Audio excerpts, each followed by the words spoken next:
Winter is right around the corner, and heavy, cool fog is surrounding my hometown all days and nights. I'm Yara, if you don't know me already. I paint with acrylics and I make cozy cottages from polymer clay.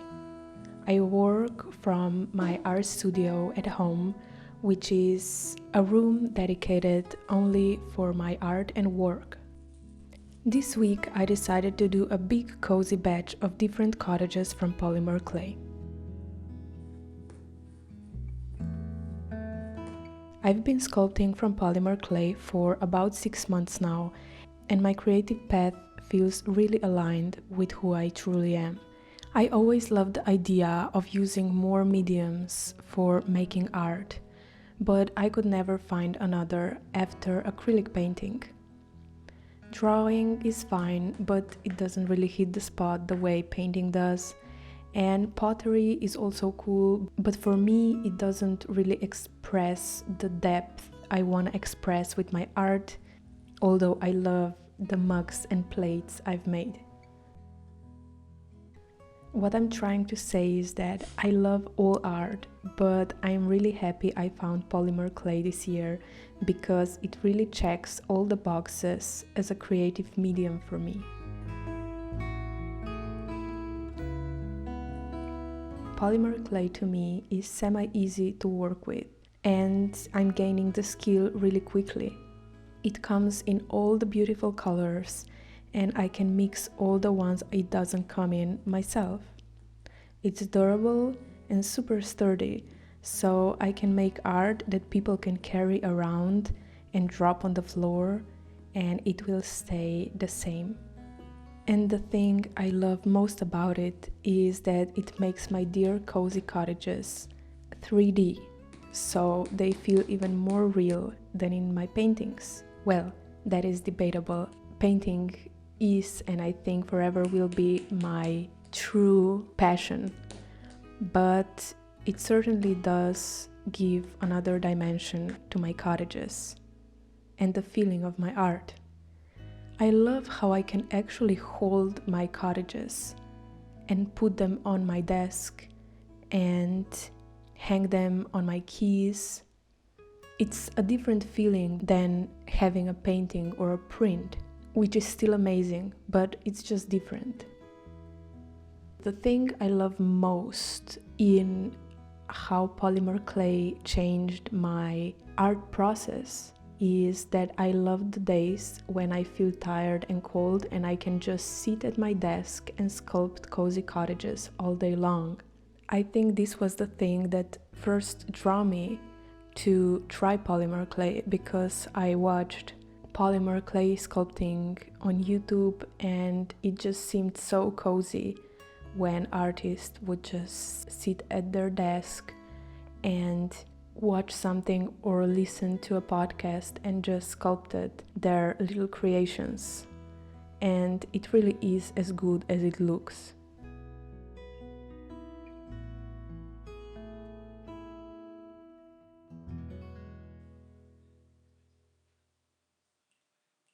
This particular week I was sick. Me and my partner's friend came from India from a trip a few weeks ago with some kind of bug, and we have both gotten sick after. This week my stomach hurt and I had fever, and I rested and laid down, but at some point I had enough of laying down and I wanted to do something easy and creative. So making cottages seemed like a pretty easy thing for my physical body to handle. And I think it helped my sickness a little bit, because making art feels so healing to me that I just get lost in it, and I feel like it's very healthy for me. Maybe that sounds strange, because what does making art have with virus? But nonetheless, it felt healing. For this batch, I decided I will make 12 cottages, which is more than I have ever made in a single batch. I have two new cottages now that I haven't listed on my Etsy yet: Cottage Iden and Happy Cottage. Each cottage I sculpt is inspired by a cottage from my paintings, so I always paint my paintings and then I sculpt the cottages from them. I also make cottages on demand, so when someone orders their cottage, I will make it for them. That is how I ensure that I don't waste time and materials, and that people can have cottage that most resonates with them, not just a cottage I have in stock at that moment. On top of that, it feels more special because even though I don't know you personally, I make the cottage especially for you, and at least for me that feels kind of special. So yes, overall I would rate my cottage sculpting 10 out of 10. 10 out of 10 experience for how passionate I feel about it and how good it feels to create them. I'm so grateful that I took a chance and tried something new this year.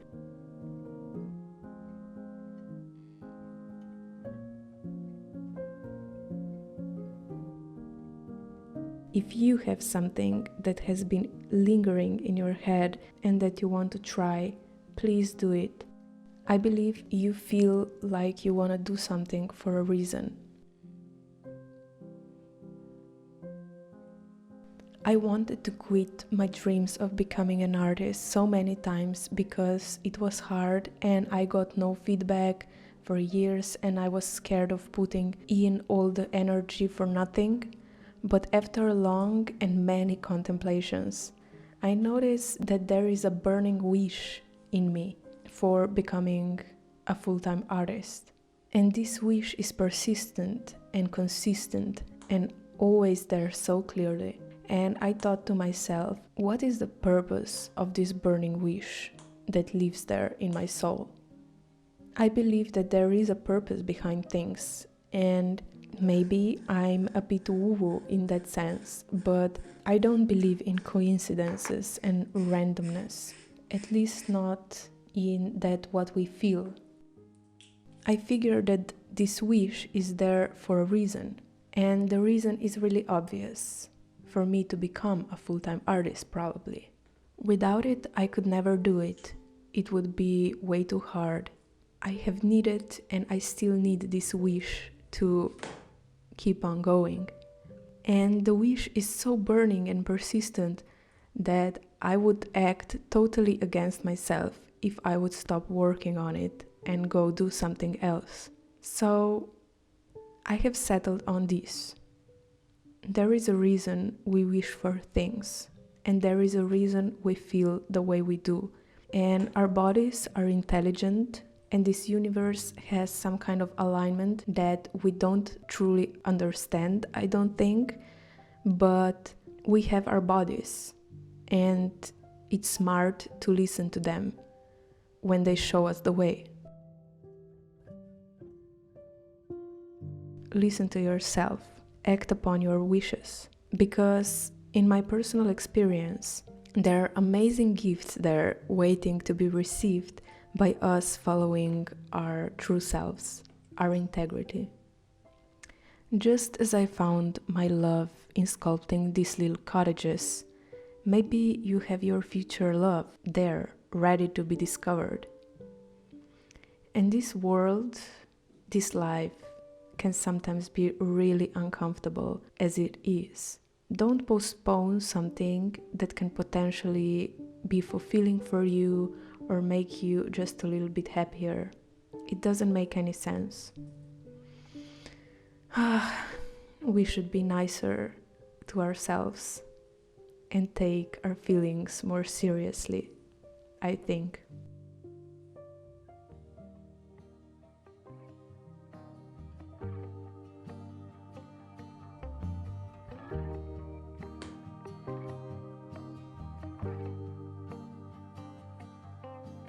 Free flowing, sailing with the wind, not knowing how this story ends. Guided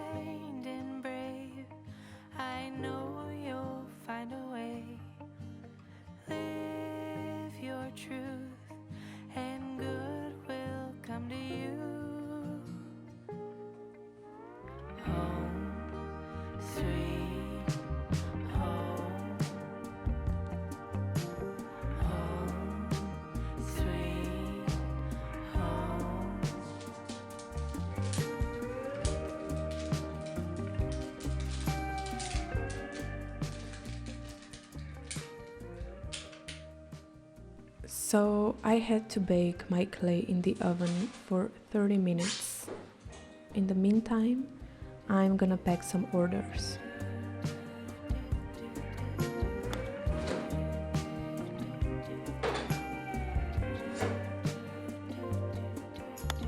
Grounded, steady, earth between your toes, arms wide, ready, love is true, you know. Come roll, you can borrow calm, piece by piece, thriving in your palm. Home, sweet home, together or alone.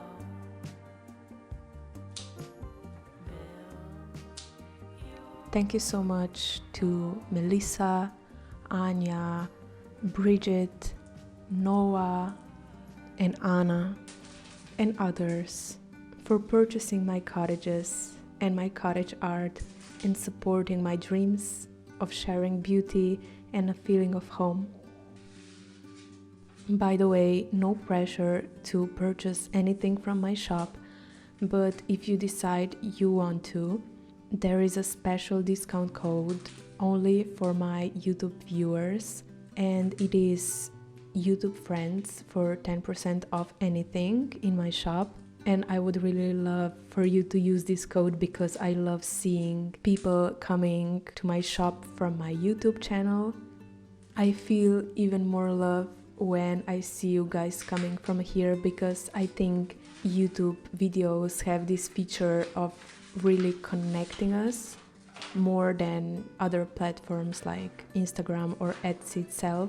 So I really love seeing that you resonate with my videos and like my art so much that you want to buy something from me. It's kind of surreal, and yeah, thank you so much to everybody who supports me in any kind of way. Even you just watching this video right now, it means the world, so thank you.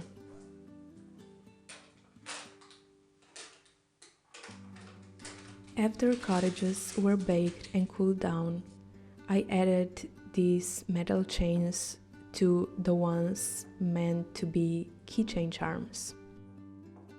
I love doing this because I feel like a little silversmith, and that's kind of funny to me.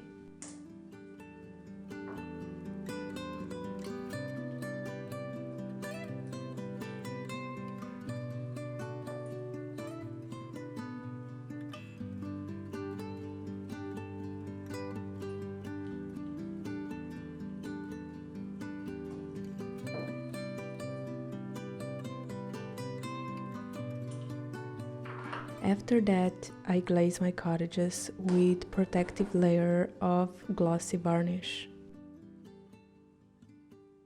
This time I experimented with some daisies on the roofs, but to be honest, I won't use this idea right now because I don't like the transparent clay. This white clay that you see on the petals of these daisies is actually not white, but it's marketed as transparent, and I have heard that that is a good idea to use this clay, but I don't really like it. I don't really like it because my cottages seem kind of realistic to me already, and I don't like these daisies on top looking as realistic as they do. I would rather have them more cutesy and not that realistic, if that makes sense. I think I'm gonna make daisy cottages someday soon, but I'm gonna use normal white clay to make the petals on the daisies, I think. But this batch was pretty experimental, so it's okay. After I glazed the cottages, I left them to dry for about 24 hours. It took me a week to make these cottages, and I made them on and off I slept a little and then I was sculpting a little. One of these pink angel cottages is for Anna. Anna, if you're watching, I'm sorry your cottage took a little bit longer to make. I got sick, as I said, so that's why. But your angel cottage keychain is on its way to you right now, so it's gonna arrive shortly and I really hope you love it.